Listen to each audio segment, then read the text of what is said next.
இன்றைக்கி வந்துட்டுருக்கக்கூடிய இந்த புயலோட வேகத்தால் பாருங்கள், நம்ம வீட்டில் தென்னை மரங்கள் எல்லாமே, செடிகள் எல்லாமே கவுந்துடுச்சு பாருங்கள். கரும்பு செடியெல்லாம் கவுந்து கிடக்குது. காற்றினுடைய வேகம் ரொம்ப அதிகமாக இருக்குது. உங்களுக்கு பார்த்தீங்கன்னாலே காற்றினுடைய வேகம் பார்த்தீங்களா? மரங்கள் எல்லாம் ஆடிக்கிட்டே இருக்குது பாருங்கள், தென்னை மரம் எல்லாமே.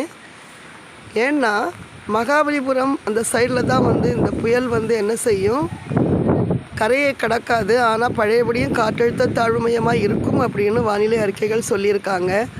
புயல் கரையை கடந்துடுச்சு அப்படின்னா அதுக்கு அடுத்தது நமக்கு பயம் இல்லாமல் இருக்கலாம். ஆனால் இந்த புயல் என்ன பண்ணுது அப்படின்னு பார்த்திங்கன்னா, நேற்று நைட்லேருந்து சரியான காற்று, சரியான மழை தாங்க இங்கே. அது வரைக்குமே பகலெல்லாம் கொஞ்சம் வெயில் அடிச்சுக்கிட்டு தாங்க இருந்தது. ஆனால் இரவு நேரம் அடித்த காற்றை பார்த்திங்கன்னா அவ்வளோ பெரிய காற்று பாருங்கள். பார்த்திங்களா, தென்னை மரங்களெல்லாம் எப்படி ஆடுது. வேப்ப மரம்